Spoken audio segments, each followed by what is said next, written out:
Rancangan Santapan Jiwa My Quran Time ini dibawakan oleh MFDM Group of Companies, 3Q Equestrian dan Fraser Valley Kuala Kubu Baru.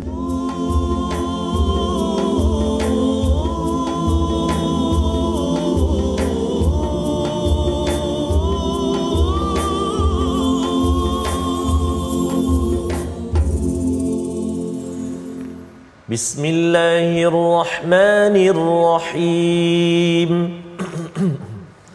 Alhamdulillahi Rabbil Alamin. Ar-Rahmanir-Rahim.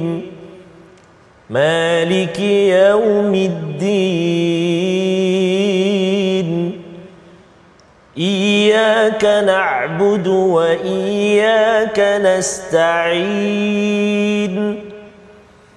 Ihdinas siratal mustaqim.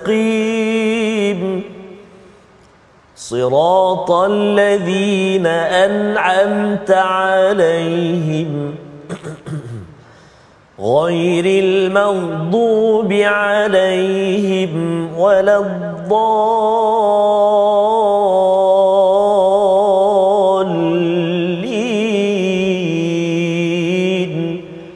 Amin. Sallallahu alaihi wasallam. Amin, amin ya rabbal alamin. Assalamualaikum warahmatullahi taala wabarakatuh. Alhamdulillah wassalatu wassalamu ala Rasulillah wa ala alihi wa sahbihi wa man walah, amma ba'd. Alhamdulillah, kita baru saja mendengarkan bacaan pembukaan bagi bicara pada pagi ini ataupun pada tengah hari ini, tuan-tuan. Iaitulah bicara daripada sahabat yang sepentas dengan saya pada tengah hari ini, iaitu tak lain tak bukan yang berbahagia Al-Fadhil Ustaz Tarmizi Abdul Rahman. Apa khabar Ustaz? Alhamdulillah Syekhna. Insya-Allah tetap maintain dengan suara tu ya. Masya-Allah, mudah-mudahan Allah berikan kebaikan insya-Allah. Serak-serak basah tu yang mahal ya. Insya-Allah.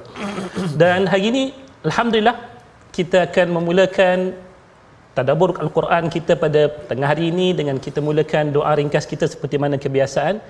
Itulah, marilah sama-sama kita mulakan dengan kalimah subhanaka la ilma lana illa ma 'allamtana innaka antal alimul hakim. Rabbi shrah li sadri wa yassir li amri wahlul 'uqdatam min lisani yafqahu qawli. Tuan-tuan yang dirahmati Allah, kita akan melihat terlebih dahulu sebelum kita meneruskan tadabbur pada pagi ini, iaitulah apa yang kita nak lihat daripada sinopsis bicara suratul Mulk. Namun sebelum kita lihat sinopsis tersebut, saya sarankan, saya cadangkan kepada tuan-tuan untuk sama-sama kita berkongsi paparan tuan-tuan yang tuan-tuan lihat sekarang ini, sama ada menerusi mana-mana media bersama-sama dengan rakan-rakan kita yang lain, terutamanya menerusi link FB kita ni. Minta dapat sebarkan, mudah-mudahan kebaikan My Quran Time ini bukan terhad kepada diri kita tetapi kepada semua. Marilah sama-sama kita melihat sinopsis kita pada hari ini, iaitulah apa yang kita akan dapat lihat menerusi perkongsian kita daripada muka surat 563 ini. Hari ini insya-Allah kita akan melihat antara isi penting yang kita akan lihat, iaitulah bermula daripada kita lihat bahawasanya Allah Subhanahu wa taala Maha mengetahui apa yang nyata dan apa yang tersembunyi, serta akan menundukkan bumi bagi hamba-hambanya. Dan di situ juga kita akan lihat pelbagai ancaman, peringatan yang tegas serta pelajaran kepada umat-umat yang terdahulu supaya menjadi pelajaran juga untuk kita. Dan di situ juga kita akan lihat betapa Allah Subhanahu wa taala mencela sekalian penyembah-penyembah berhala yang mana sebenarnya hanya sahaja Allah Subhanahu wa taala sahajalah yang akan memberikan pertolongan dan memberikan rezeki kepada sekalian makhluk-makhluknya, bukan yang selain daripadanya. Maka bagi kita memulakan perbincangan kita pada tengah hari ini, tuan-tuan, tak lain tak bukan kita nak dengarkan terlebih dahulu bacaan ayat-ayat suci Al-Quran daripada yang berbahagia Al-Fadhil Ustaz Tarmizi Abdul Rahman yang kita nantikan suara beliau selalu. Dipersilakan Al-Fadhil Ustaz. Masya-Allah, jazakumullah khair jazak. Terima kasih kepada Al-Fadhil Al-Ustaz Muhammad Syamsul Hakim Abdul Samad, guru kita, merupakan juga sahabat saya dan juga idola saya, juga guru kita semua, alhamdulillah. Hari ini dan juga tak lupa kepada tuan-tuan dan puan-puan, ibu ayah yang dikasihi dan dirahmati Allah Subhanahu taala. Assalamualaikum warahmatullahi wabarakatuh. Apa khabar hari ini? Moga-moga terus bersemangat, ceria bersama dengan Al-Quran, dan moga-moga terus kita sama-sama berbahagia dengan kalam Rabbina, kalam Allah Subhanahu wa taala Al-Quranul Karim. Kita hari ini berada di halaman 563. Ya, betul Ustaz. Allah Ustaz Syamah. Apa? Surah yang favorite lah kita kata. surah yang disukai dan surah yang sangat hebat. Subhanallah, semalam pun kita telah ikuti kupasannya dan hari ini kita nak menyambung. Untuk permulaan ini, tuan-tuan dan puan-puan, ibu-ibu, ayah yang dikasihi Allah Subhanahu taala sekalian, kita nak melihat ayat yang ke-13 sehinggalah ayat yang ke-18 dulu insya-Allah. Untuk pusingan yang pertama ini kita nak baca sama-sama, tuan-tuan dan puan-puan, ibu ayah sekalian. Mari kita cuba bacaan murattal Sabah, insya-Allah. Sabah. Terbaik. Dia kata cuba tak jadilah. Cuba tak jadilah. Sabar je lah. Sabar je lah. Kita cuba taranum murattal Sabah, insya-Allah. Baca sama-sama. A'udzubillahi minasyaitonirrajim.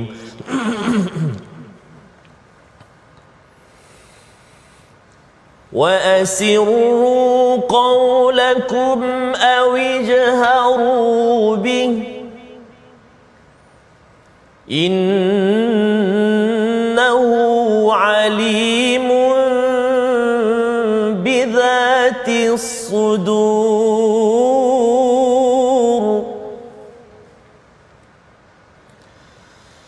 أَلَا يَعْلَمُ مَنْ خَلَقَ وَهُوَ اللطيف الخبير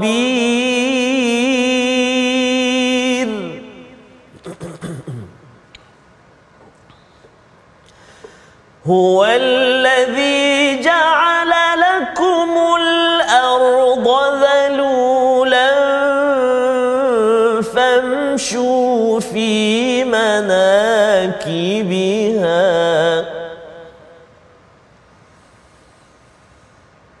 هو الذي جعل لكم الأرض ذلولا فامشوا في مناكبها وكلوا من رزقه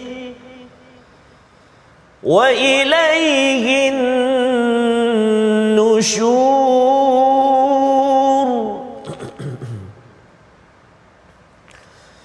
أأمنتم من في السماء أن يخسف بكم الأرض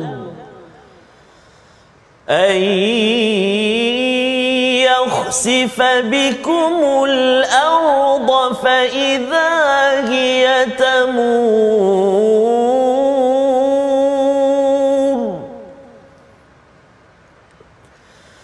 أم أمنتم من في السماء أن يرسل عليكم حاصبا فستعلمون كيف نذير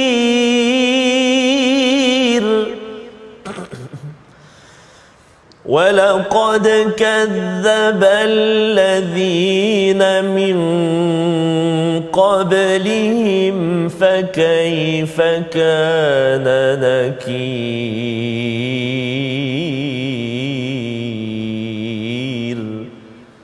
صدق الله العظيم. Sadaqallahul Azim. Benarlah firman Allah Subhanahu wa taala yang telah kita dengar menerusi wahyu yang telah diturunkan kepada baginda Nabi sallallahu alaihi wasallam. Ianya dijadikan sebagai panduan untuk kita, bermula daripada bacaan yang kita baca saban hari, menjadi tanggungjawab kita bersama-sama untuk memahamkan diri kita apa yang Allah berkehendak daripada wahyu yang telah diturunkan kepada kita.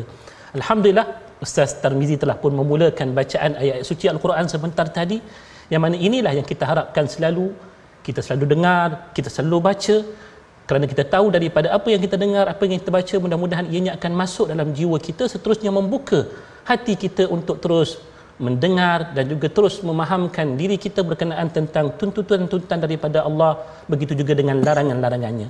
Hari ini tuan-tuan juga puan-puan, para penonton yang dirahmati Allah, kita menyambung bicara semalam yang mana kita melihat betapa Allah Subhanahu wa taala akan memberikan pembalasan atas apa yang dikerjakan oleh manusia di dunia. Allah. Apa sahaja yang kita buat, sama ada daripada sesuatu yang jelas nyata begitu juga dengan yang tersembunyi. Maka di sinilah Allah Subhanahu wa taala memulakan bicara daripada ayat yang baru ini ataupun perbincangan baru kita ini pada ayat yang ke-13 ini. Allah menyatakan wa asirru qaulakum aw ijharu bi. Sama ada kita sembunyikan bicara kita ataupun kita nyatakan. Kedua-duanya akan diperhitungkan oleh Allah Subhanahu wa taala, kerana sifat Allah Subhanahu wa taala sesungguhnya dia mengetahui sekalian apa yang berada dalam dada-dada manusia. Kalau dalam dada kita pun Allah tahu, apatah lagi yang luarnya. Apa lagi nak disembunyikan sesuatu daripada Allah, itu sesuatu yang tak mungkin. Maka kalaupun orang bertanya, macam manalah Allah boleh tahu sampai ke dalam dada manusia? Kalau saya kata saya tak tahu apa-apa dalam dada manusia. Yang luarannya mungkin kita boleh kenal seadanya. Itu pun banyak lagi yang luarannya kita tak dapat mengenali sebetulnya. Tetapi bagi Allah, hatta yang di dalam dada manusia pun Allah mengetahuinya, kerana kata Allah Subhanahu wa taala dalam ayat yang berikutnya, dalam ayat yang ke-14, Allah kata ala ya'lamu man khalaq wa huwal latiful khabir. Apakah patut yang menciptakan itu tidak mengetahui apa yang telah diciptakannya? Mana mungkin begitu, Ustaz, ya? Masya-Allah. Allah ciptakan kita, pasti dia mengetahui diri kita ni bukan takat daripada hujung rambut sampai hujung kaki. Bahkan yang dalam diri kita pun dia lebih mengetahuinya berbanding diri kita sendiri. Kalau kita dengar dalam bicara surah Qaf, wa laqad khalaqnal insana wa na'lamu ma yuwaswisu bihi nafsuh wa nahnu aqrabu ilaihi min hablil warid. Kata Allah, kamilah yang telah menciptakan akan manusia dan kami tahu apa yang berada dalam diri daripada bisikan-bisikan yang terkandung dalam diri mereka. Dan kami ini lebih hampir daripada urat leher mereka. Nak kata Allah tu sebenarnya lebih tahu tentang diri kita berbanding diri kita sendiri. Maka tidak akan ada benda yang tersembunyi daripada Allah Subhanahu wa taala. Katalah, dia kata kalau peringkat diri kita ni, mungkin kita kata kita tidak boleh menyembunyikan diri kita. Tapi macam mana kalau saya pergi tempat lain, adakah saya boleh sembunyikan juga? Allah jawab lagi, Allah kata huwallazi khalaqal huwallazi ja'ala lakumul arda dhalula. Nak lari ke mana? Katalah di bumi kita tak boleh nak sorok, kita lari pergi ke Marikh contohnya. Kita lari ke bulan, kita lari ke mana-mana tempat yang lain daripada bumi. Konon-kononnya nak berselindung daripada Allah. Allah kata bumi itu juga Allah ciptakan bagi kita. Kalau kita duduk di Kuala Lumpur sekarang ni, katalah kita lari pergi ke Thailand, kita pergi ke bumi-bumi yang lain, kita tetap takkan mampu untuk berselindung daripada pengetahuan Allah yang mana disebutkan di hujung ayat tersebut, wa huwal latiful khabir. Allah ini maha halus lagi maha mengetahui yang dalam ini, bukan takat pengetahuan yang biasa. Kita kalau kita tahu, mungkin kita kata atas-atas sahaja. Macam saya buat nasi lemak lah. Betul. Ustaz Syah tak tahu resipi yang rahsia dia. Boleh tapi makan je lah. Boleh rasa je lah. Tapi dia resipi dalam tu tak tahu. Contoh. Tak bubuh apa, kas-kas ke apa. Contohnya kan. Benda yang kita tak tahu apa yang dibaliknya. Tetapi Allah Subhanahu wa taala pada sifat Al-Latiful Khabir ni, Ustaz. Subhanallahil Azim. Dia pasti mengetahui setiap daripada apa yang dilakukan oleh hamba-hambanya. Bahkan kalau diikutkan pengetahuan Allah, kalau kita lihat dalam surah yang lain, Allah kata wa indahu mafatihul ghaibi la ya'lamuha illahu. Allah ceritakan dalam ayat tersebut betapa setiap daun-daun yang gugur itu pun Allah mengetahui mana yang jatuh dulu, mana yang jatuh kemudian. Kita tengok daun yang gugur daripada pokok semua samanya jatuh. Tapi Allah boleh tahu bagaimana daun yang jatuh itu satu demi satu apa yang gugur dulu. Lalu bila mana kita meyakini Allah Subhanahu wa taala Maha mengetahui segala-galanya, adakah manusia yang yakin dengan pengetahuan Allah sampai ke tahap ini boleh merasa aman daripada balasan Allah Subhanahu wa taala tanpa menanti kepada balasan akhirat? Sebab kita tahu di dunia ini kita juga ada Allah. Betul. Di akhirat juga dialah satu-satunya Maha pembalas ke atas segala makhluknya. Lalu bila mana kita hidup di dunia ini dengan pemerhatian daripada Allah, dengan pengawasan daripada Allah, Allah sebutkan pada kita, adakah mereka itu boleh merasa aman daripada Tuhan yang berada di langit, daripada membenamkan mereka dalam bumi bila mana kita melakukan kesilapan? Betul. Sesuatu yang pernah ditampilkan daripada umat-umat yang terdahulu. Kisah berkenaan tentang kaum Nabi Lut. Allah benamkan mereka sampai hilang kesan langsung. bagaimana Allah benamkan Qarun masya-Allah, sampaikan tidak ditemui walaupun hartanya itu harta yang cukup banyak, satu harta pun tak ditemui, dibenamkan oleh Allah Subhanahu wa taala. Allah berikan juga peringatan, adakah orang-orang yang di bumi ini boleh merasa aman daripada datangnya ribut taufan yang akan menghancurkan mereka? Dalam ayat yang ke-17, am amintum man fis sama' ay yursila alaikum hasiba. Adakah kamu telah merasa aman terhadap Tuhan yang mana dia akan mengirimkan ke atas kamu badai yang disertai dengan batuan, sesuatu yang pernah berlaku kepada kaum apa? Sebelum daripada ni, kaum yang tertimpa dengan badai ini kaum 'Ad. Allah hancurkan mereka dengan tiupan badai yang sangat kuat dalam tempoh 8 ayyamin husuma. 8 hari 7 malam. Tak henti badai. Kita kata taufan kalau melanda sesuatu kawasan sampai peringkat 2 jam 3 jam betul, pun sudah memadai. Allah, ini 8 hari 7 hari 8 hari 7 malam. Sab'a layali wa 8 ayyam kata Allah. 7 malam 8 hari Allah hantar sampai tak berbaki apa-apa daripada kaum 'Ad melainkan kehancuran. Maka kalau kita pernah mendengar perkara-perkara yang begini pernah Allah timpakan kepada kaum-kaum yang terdahulu, adakah kita tidak mengambil pengajaran daripadanya? Sehingga kan manusia yang datang kepada Nabi Muhammad sallallahu alaihi wasallam satu ketika, kalau nak melihat antara uqubah ataupun azab yang pernah diturunkan oleh Allah pada zaman Nabi sallallahu alaihi wasallam, walaupun tidak seperti mana azab-azab yang sebelum daripadanya yang menghancurkan kaum keseluruhannya, tetapi kalau kita ingat pada zaman Nabi sallallahu alaihi wasallam pernah berlaku penurunan azab langsung daripada Allah ke atas tentera Abrahah. Peristiwa yang hampir sangat dengan ketibaan Nabi tahun yang sama Nabi dilahirkan. Pada tahun tersebutlah berlakunya Allah menurunkan balanya daripada langit, batuan yang dibawa oleh gerombolan burung yang dilepaskan ke atas Abrahah yang bertujuan nak menghancurkan Kaabah, sehingga kan dipersaksikan oleh manusia seluruhnya pada waktu tersebut. Bukan takat manusia di Mekah menyaksikan kehancuran. Kalau kita mendengar riwayat berkenaan tentang tafsir surah Al-Fil, sampai Allah menyebutkan alam tara kaifa fa'ala rabbuka bi ashabil fil, tidakkah kamu melihat bagaimanakah yang telah diperlakukan oleh Allah dengan tentera bergajah ni ustaz ya?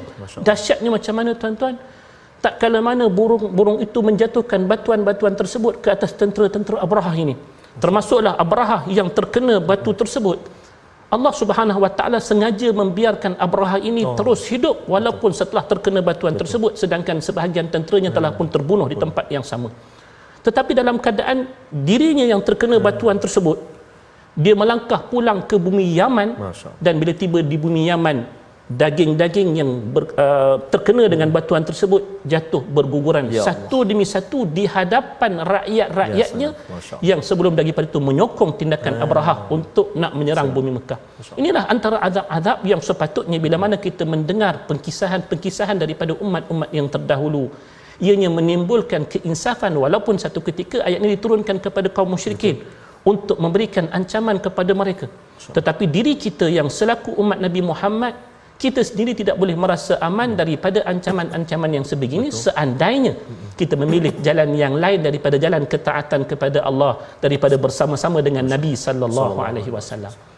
Tetapi yang mengambil peringatan daripada ancaman sebegini siapa dia ustaz? Agak-agak sedikit orang sedikit ya. Orang yang sedikit satu. Yang keduanya orang yang sememangnya kita panggil orang yang telah pun memasakkan pasak iman dalam diri dia. Sebab perkara ini kalau kita katalah macam zaman kita ni lah, anak-anak muda kita kan diberikan ingatan jangan terjebak dengan najis dadah, jangan terlibat dengan lumba haram. Pelbagai kempen telah dibuat, contohnya benda-benda yang tak baik diminta daripada kita untuk menjauhinya tuan-tuan. Hatta bukan kita kata remaja-remaja lah, yang bapa remaja pun mungkin juga kita kata terlibat, so mungkin ya. Dengan sekalian macam ancaman yang telah pun diberikan oleh pihak yang berkuasa, tetapi adakah orang kesemuanya menerima ancaman tersebut ataupun kita panggil inilah satu peringatan ni dengan bentuk yang sama? Tidak. Ada yang menerimanya, orang-orang yang baik-baik, yang tak biasa buat jahat, yang tak biasa terjebak dengan benda tersebut, dia mungkin takut. Tetapi bagi mereka yang telah terbiasa dengan perbuatan tersebut, dia mungkin menganggap bahawasanya tidaklah perkara tersebut menggetarkan hati dia. Lantaran itulah Allah ceritakan dalam ayat yang ke-18 Ustaz tadi kan, Allah kata umat-umat yang terdahulu waktu menerima peringatan-peringatan daripada nabi mereka tentang ancaman yang sebegini, apa yang mereka buat? Kadzdzab. Masyaallah. Wa laqad kadzdzaba alladziina min qablihim. Tapi Allah kata, adakah orang-orang yang mendustakan itu dibiarkan begitu saja? Tak. Fa kaifa kana nakir. Allah kata dalam ayat tersebut, maka lihatlah bagaimana kemurkaan Allah yang datang setelah daripada peringatan diberikan. Kalau tak diberikan peringatan tak apa Ustaz. Betul. Tapi dah diingatkan masih lagi buat, maka kemurkaan Tuhan itu besar. Semacam awal surah As-Saff. Lima taquluna ma la taf'alun. Kamu cakap, kamu tak buat, kabura maqtan 'indallahi an taqulu ma la ta'lamun. Inilah bicara kita sampai ayat 18, dan hari ini kita nak lihat apa perkataan pilihan daripada surah Al-Mulk untuk sama-sama kita teliti Ustaz. Iaitu kalimahnya, iaitu kita nak tengok kalimah qabada. Kita akan temui kalimah ni dalam ayat yang berikutnya. Itulah ayat yang ke-19 nanti insya-Allah. Lepas ni Ustaz Tarmizi akan baca balik insya-Allah. Jangan ke mana-mana tuan-tuan.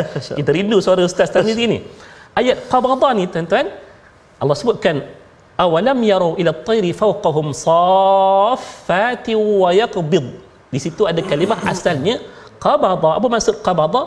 Iaitulah kita dapat lihat menguncupnya ataupun tutup, genggam dan sebagainya, satu perbuatan yang dibuat oleh burung. Bila mana dia mengepakkan sayap dia, ditutup balik, itulah dia katakan yaqbid, qabada itu sendiri. So untuk waktu ini kita selesaikan perbincangan sampai ke-18 ini, dan kita harap semua kita mengambil pengajaran daripada ini. Cuma Ustaz, untuk yang terakhir ni, kita nak dengar sedikit ayat ancaman. 2 ayat ni Ustaz. Ayat ancaman ni untuk kita nak berikan peringatan sungguh-sungguh. Kita nak tutupkan sebelum kita tangguhkan untuk sesi kedua ni. Kita tutup dengan 2 ayat ni. Boleh Ustaz? Baik, boleh insya-Allah. Sila Ustaz. Insya-Allah fadil Syekhna, ya kan Ustaz nak baca ni. Ini qari juga ni, subhanallah. Ramadan yang baru saja berlalu itu hari, Al-Fadil Syekh Syams menjadi imam di Masjid Putrajaya. Bukan kaleng-kaleng ya. Suara pun tak pernah keluar hari ni. Takut. Subhanallah. Jadi kita baca 17-18 kan? Untuk peringatan akhir sebelum kita berhenti. Ibu ayah sekalian, 2 ayat sebelum kita berehat seketika, ayat 17-18 surah Al-Mulk. A'udzubillahi minasyaitonirrajim. Am amintum man fis samaa'i an yursila 'alaikum حاصبا فستعلمون كيف نذير ولقد كذب الذين من قبلهم فكيف كان نكير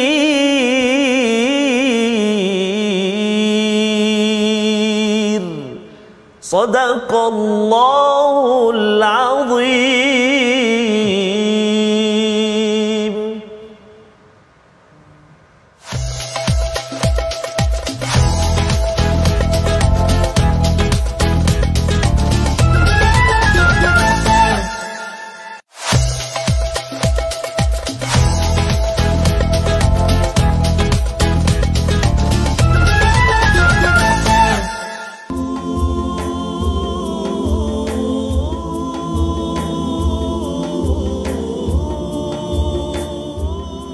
Sudah menjadi lumrah kehidupan di dunia, cabaran dan dugaan mendewasakan usia, rintangan dilalui, tambah pengalaman diri, sudah sunnah ketetapan ilahi. Deras arus dunia menghanyutkan yang terleka, indah fata morgana melalaikan menipu daya, dikejar dicintai bak bayangan tak bertepi, tiada sudahnya dunia yang dicari.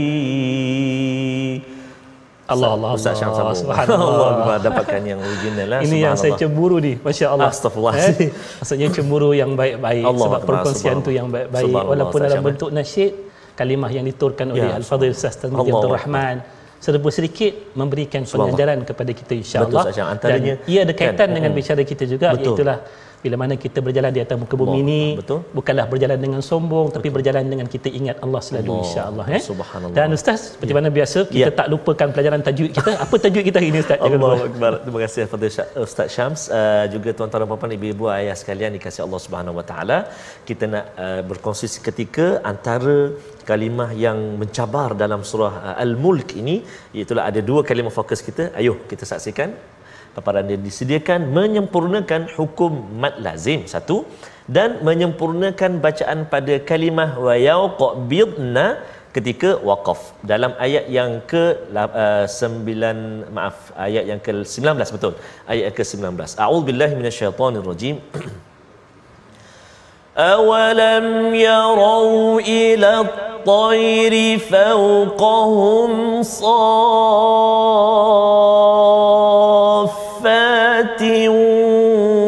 وَيَقْبِضْنَ. Subhanallahazim ila akhir ayat. Serak pula Ustaz Syam. Allah. Jadi dalam ayat ke-19 ni ataupun ayat kita baca tadi, tuan-tuan dan puan-puan, ibu ayah sekalian, ada dua kalimah yang perlu kita beri perhatian. Pertama, kalimah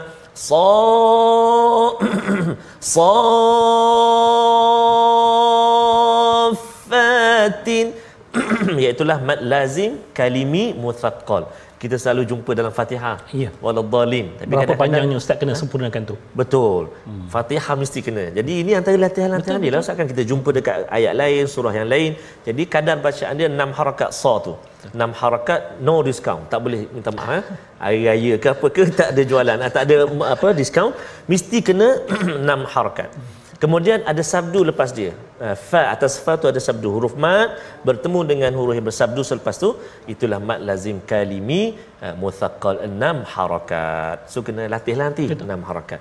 Satu. Kemudian yang kedua, antara kalimah yang mencabar juga Ustaz Syam, iaitulah pada kalimah wa yaqbid ketika waqaf tu. Apa sebab dia mencabar Ustaz? Pertama, kita nak bunyikan qalqalah dia. Qaf. Kita jumpa satu. Qaf. Kemudian kita jumpa huruf ba yang dihimpit oleh dua huruf yang tebal, qaf dan juga dad.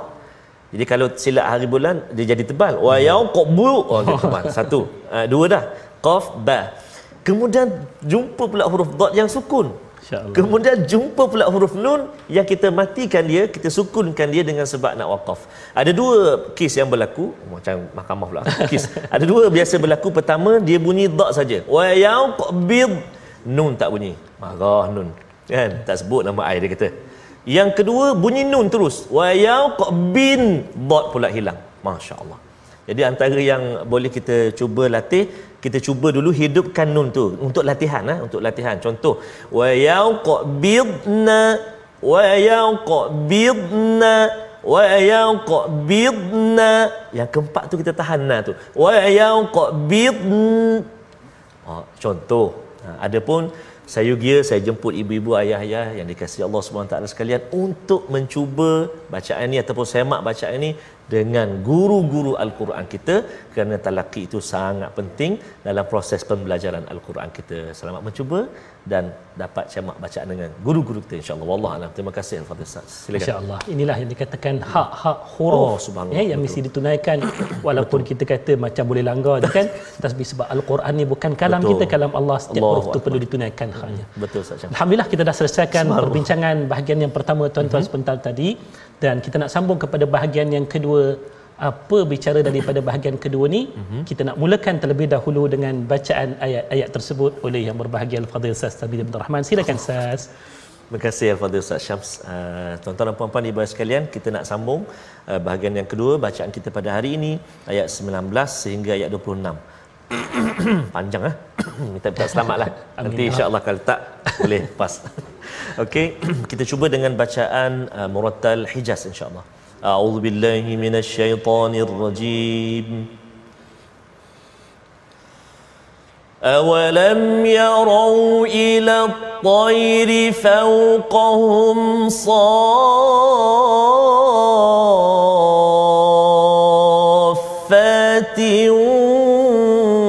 wa yaqbidn.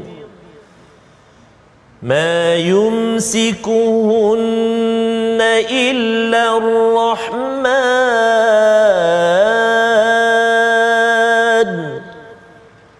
إنه بكل شيء بصير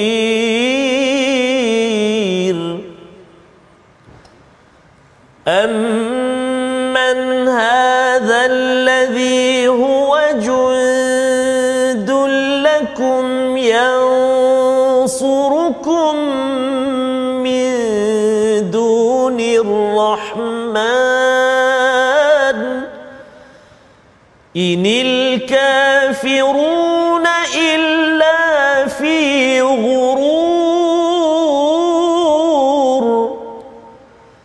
أمن هذا الذي يرزقكم إن أمسك رزقه بل لجوا في عتو ونفور أفمن يمشي مكبا على وجهه أهدى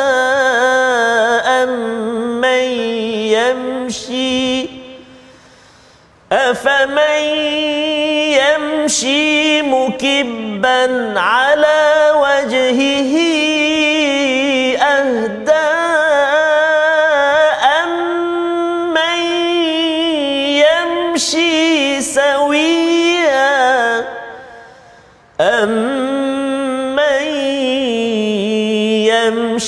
سويا على صراط مستقيم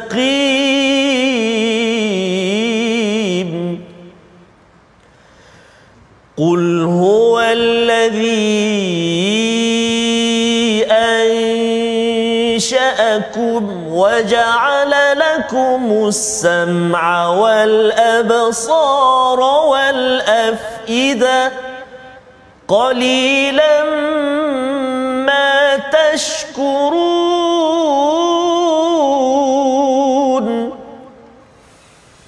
قل هو الذي ذرأكم في الأرض وإليه تحشرون ويقولون متى هذا الوعد إن كنتم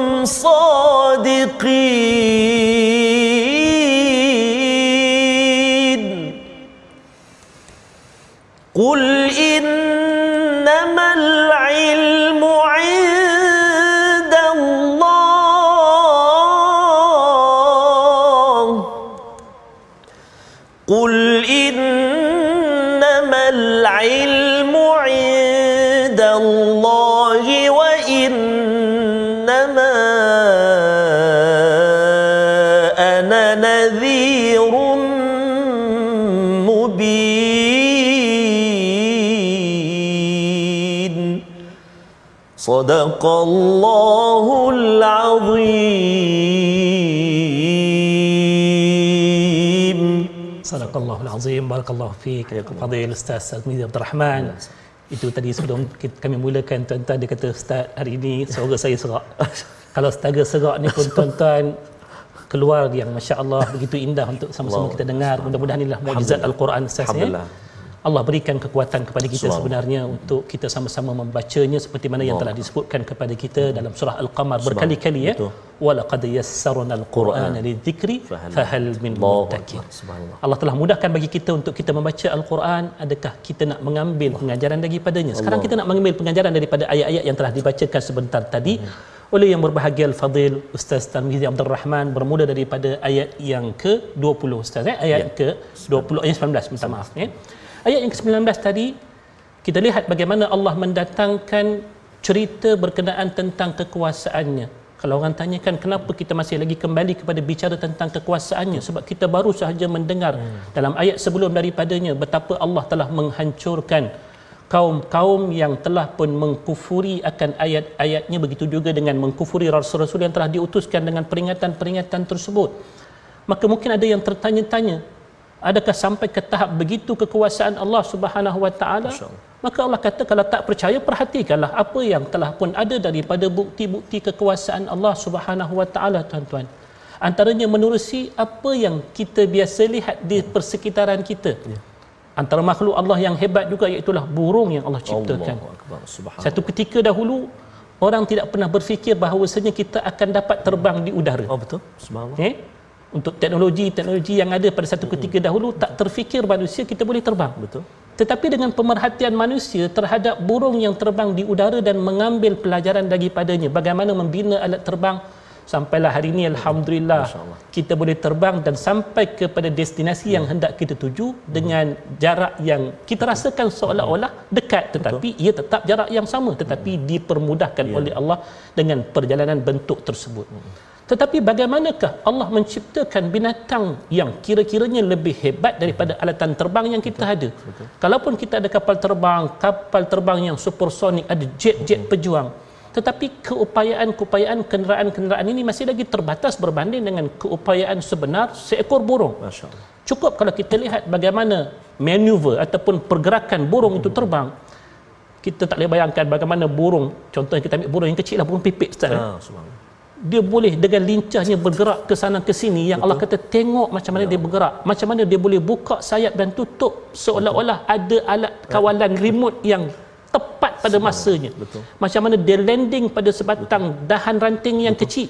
Kita kalau kapal terbang, kalaupun dia hebat, dia perlukan landasan yang besar, kan? Tapi burung daripada ranting yang kecil tu dia boleh mendarat dengan begitu kemas tanpa sebarang kecederaan. Tak pernah kita dengar burung terbabas. Ada tak pernah.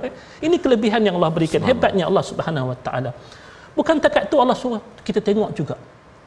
Bila mana kita berhadapan dengan keadaan-keadaan yang sukar, keadaan-keadaan yang susah, ada tak mana-mana tentera dalam ayat yang ke-20? Bila mana kita berhadapan dengan kesukaran, ada tak mana-mana tentera yang mana dia pasti akan dapat menyelamatkan kita dalam semua keadaan? Orang mungkin datangkan cerita-cerita combat yang hebat-hebat, contohnya misi-misi penyelamatan yang dipaparkan dalam bentuk fiksyen, tapi hakikatnya kalau nak dibuat tu akan memakan korban nyawa dan sebagainya. Tak ada makhluk yang betul-betul dapat menyelamatkan kita dalam semua senario kecuali dengan kuasa Allah sahajalah kita dapat melihat beberapa insiden yang kalaupun dilihat seolah-olah luar daripada jangkauan akal. Sahabat-sahabat kita kalau kita pergi contohnya ke bumi Aceh satu ketika dahulu yang dilanda tsunami kan, dengar cerita daripada mulut mereka yang terlibat tuan-tuan, bagaimana ada insan-insan yang diselamatkan oleh Allah dalam bencana yang memakan nyawa sampai ratusan ribu. Jawapan yang satu yang diberikan oleh sahabat-sahabat kita ni, saudara-saudara kita ni, mereka kata kesemuanya berlaku dengan kekuasaan Allah, sebab tidak ada tentera yang dapat menyelamatkan kita melainkan yang datang daripada sisi Allah Subhanahu wa taala. Sehinggalah kepada kalaupun ada yang masih lagi ragu-ragu dengan kekuasaan Allah dalam soal rezeki kita, Ustaz, ya, adakah sesiapa yang mampu mendatangkan kepada kita sesuatu seandainya ia ditahan oleh Allah? Contohnya pada kita hari ini orang kata panaslah Ustaz, hujan tak turun. Ada tak siapa-siapa yang boleh kata hujan turun sekarang, arahkan hujan turun sekarang? Tak boleh. Sebab hujan itu pun turun dengan izin daripada Allah. Bila sebutkan tentang hujan, orang faham ianya adalah melibatkan rezeki kita. Hujan turun ke hujan tak turun, semuanya datang daripada sisi Allah Subhanahu wa taala. Kalau kita masih lagi belum mampu untuk melihat kekuasaan Allah sampai ke tahap ini sehingga kita mengambil yang lain daripada Allah untuk kita serahkan pengabdian kita, maka betapa ruginya diri kita setelah Allah mendatangkan peringatan demi peringatan, petunjuk demi petunjuk, dalil demi dalil. Dah sampaikah pada jiwa kita kekuasaan Allah sebegitu hebat? Tetapi manusia yang masih lagi berperangai seperti mana yang telah Allah sebutkan dalam ayat sebelum daripada ini kan, kita dapat lihat walaqad kadzdzaba alladhina min qablihim fakayfa kana nakir. Adakah setelah Allah datangkan petunjuk sampai ke tahap ini masih lagi ada manusia yang tak menerimanya? Masih lagi ada. Lalu Allah menyatakan bagi mereka yang telah dihadapkan dengan segala kejelasan yang sangat-sangat jelas ini, keterangan yang sangat-sangat terang ini, pada waktu itu mereka itu diibaratkan menyanggah kehidupan yang sebenarnya yang sepatut mereka lalui. Bagaimana kehidupan yang kita biasa lalu? Iaitulah kalau kita melangkah, kita akan melangkah dengan kaki. Orang yang hidup bertuhankan Allah Subhanahu wa taala dan mengabdikan diri mereka kepada Allah ialah orang yang lurus fikiran mereka. Pasal apa? Sebab mentauhidkan akan Allah itu merupakan satu fitrah. apa yang menyanggah fitrah, maka kita katakan orang itu akan terkeluar daripada norma kebiasaan. Tak ada orang berjalan dengan muka. Betul. Tak ada orang berjalan dengan kita kata lain daripada kaki, melainkan orang-orang yang ada keupayaan yang khas, seperti mana kita kata sahabat-sahabat kita yang mungkin daripada kalangan OKU kan. Tetapi umumnya manusia akan berjalan dengan kaki. Betul. Manusia-manusia ini kata Allah, bila mana dia berjalan betul, maka dia akan ikuti jalan yang lurus yang akan menyampaikan dia kepada Allah, menyampaikan dia kepada matlamat hidayah yang Allah turunkan daripada wahyu-wahyunya. Tetapi kalau dia menyanggah kebenaran tersebut, ibaratnya dia sengaja memalingkan diri dia daripada keadaan norma tabi'i yang sebenar. Orang berjalan dengan kaki, kata Allah, adakah sama orang yang berjalan dengan wajah mereka? Afama yamshi mukibban ala wajhi, mukanya tertangkup ke tanah, kaki dia ke atas. Boleh fikir tak macam ni? Benda ni tuan-tuan, sewaktu Nabi SAW membacakan ayat ni, kalau kita lihat dalam hadis berkenaan tentang ayat ni tuan-tuan, para sahabat termenung mendengarkan ayat ini. Mereka tanyakan, bagaimanakah satu ketika ada manusia yang akan dibangkitkan pada hari kiamat dengan wajahnya tertangkup ke bawah, kakinya ke atas, dia akan berjalan dengan wajah. Hari ini dekat dunia alhamdulillah kita tak melihat keadaan ini tuan-tuan. Tetapi di akhirat akan ada manusia yang begitu diperjalankan oleh Allah sebagai balasan akibat kepada keingkaran dia, keengganan dia untuk tunduk pada Allah. Mereka bertanya pada Nabi, bagaimanakah kemungkinan benda ini berlaku? Maka Nabi jawab mudah. Nabi kata, sebagaimana Tuhan yang memberikan keupayaan kepada kita untuk berjalan dengan kaki, dia juga berkuasa untuk menjalankan manusia dengan wajah dia. Na'udzubillahi min dzalik. Ini keadaan yang kita minta lindung. Maka di waktu inilah sepatutnya, bila mana kita sedar Allah telah menciptakan kita secara fitrahnya begini, keadaan luaran kita begini, maka kita juga sepatutnya tunduk kepada fitrah dalaman kita, fitrah mentauhidkan akan Allah, kerana dialah yang telah menciptakan dalaman dan juga luaran kita. Allah sebutkan dalam ayat yang ke-23, qul huwallazi ansha'akum wa ja'ala lakumus sam'a wal absara wal afidah. Allah menciptakan kita segala-galanya. Luar Allah ciptakan, dalam Allah ciptakan. Maka yang tinggal bagi kita, kita kena bersyukur banyak-banyak. Apa tanda kita bersyukur? Tauhidkan akan Allah, taat pada Allah, dan dialah yang telah pun mengembang biakkan kita sampai anak-anak kita yang patut kita syukur sama-sama. Kita ada kebaikan yang dapat diperpanjangkan kalau kita taat pada Allah. Tapi kalau kita tak taat pada Allah, sekalipun Allah berikan kita rezeki yang banyak, ia tidak akan memberikan manfaat, sebab akan tiba satu hari Allah kata yauma la yanfa'u malu wala banun. Walaupun dah berbuih mulut kita memberikan peringatan sebegini, tetap adakah manusia yang akan ingkar? Ada. Mereka sampai berani mencabar. Sebab bila cerita tentang balasan, Allah kata balasan itu akan dibalas di akhirat. Mereka lantas bertanya, wa yaquluna mata hadzal wa'du in kuntum shadiqin. Berani cabar Tuhan untuk mendatangkan azab ataupun kita panggil pembalasan yang mereka nak tengok sangat-sangat, konon-kononnya tak percaya ni. Tapi apa kata Allah? Bukan Allah tak boleh datangkan sekarang. Tetapi Allah sengaja membiarkan hari yang dahsyat tersebut tiba pada keadaan manusia tidak mengetahui bilakah akan berlaku, supaya bila mana ianya tiba, manusia itu akan terkejut dengan sebenar-benar kejutan. Ingat Ustaz cerita semalam, ahsanu amalan. Ahsanu amalan, betul. Subhanallah. Betul. Kita ni, kita bertindak untuk beramal sebab kita tahu adanya akhirat. Tapi orang yang tak percaya pada hari akhirat, dia bertanya bila nak berlakunya kiamat. Maka Allah jawab dalam ayat yang terakhir pada muka surat yang ke-563 ni tuan-tuan, Allah menyatakan, qul innamal ilmu indallah wa innama ana nadhirum mubin. Kalaupun ada orang tak percaya, sebut tentang kiamat, dia kata aku tak percayalah. Nak jawab macam mana Ustaz? Takkanlah kita kata okey, buka video tengok. Video dia kata orang boleh buat, dan kita pun tak mampu untuk mereka cipta senario kiamat yang sebenar-benarnya. Walaupun ada pihak-pihak di dunia cuba menggambarkan kiamat dalam bentuk fiksyen yang banyak. Cerita-cerita yang didatangkan oleh orang-orang barat dalam menggambarkan kiamat itu banyak. Tetapi ia tak seperti mana yang Tuhan ciptakan, Tuhan ceritakan. Sebab ilmu yang sebenar tentang kiamat ini hanyalah pada sisi Allah Subhanahu Wa Taala, melainkan peranan kita saling ingat mengingati. Wa innama ana nadhirum mubin. Nabi sampaikan peringatan kepada kita, kita pun saling ingat mengingatkan diri kita semua. Justru tuan-tuan, inilah pelajaran kita pada hari ini yang kita nak simpulkan menerusi resolusi yang kita dapat capai daripada pembelajaran kita ini, iaitulah pertamanya, bila mana sebutkan rezeki itu daripada Allah, carilah sumber rezeki yang halal di seluruh pelosok bumi ini supaya Allah sayang kita, Allah redha dengan kita. Jangan cari rezeki yang haram. Yang keduanya, Allah dah bagi pada kita sekalian nikmat, hargailah nikmat. syukurilah ia bermula daripada panca indera yang kita miliki sampailah sekalian yang lain daripadanya, dan tolonglah sangat-sangat ambil tahu tentang tuntutan rukun iman kita, satu daripada 6 ni, iaitulah tentang hari kiamat. Tujuannya apa dia? Supaya bertambah keimanan kita, insya-Allah. Tuan-tuan, inilah pelajaran kita pada hari ini, di mana kita nak dapatkan keberkatan daripada apa yang kita belajar ni. Kita nak dengar doa pula daripada Ustaz Tarmizi Abdul Rahman. Mudah-mudahan bertambah berkat lagi pelajaran kita hari ini, insya-Allah. Silakan al-fadhil Ustaz. Jazakumullah khair Ustazna. A'udzubillahi minasyaitonir rajim. Bismillahirrahmanirrahim. Alhamdulillahi rabbil alamin. Wassalatu wassalamu ala rasulillahil amin. Sayyidina Muhammadin wa ala alihi wa sahbihi ajma'in. Allahumma ya Allah wa ya Rahman wa ya Rahim, ampunilah dosa-dosa kami ya Allah. Ampunilah dosa-dosa ibu ayah kami, ibu ayah mertua kami, muslimin muslimat, mukminin dan mukminat bi rahmatika ya arhamar rahimin. Ya Allah wa ya Rahman wa ya Rahim, kehidupan kami saat ini di atas muka bumi ini penuh dengan ujian, ranjau dan onak duri ya Allah.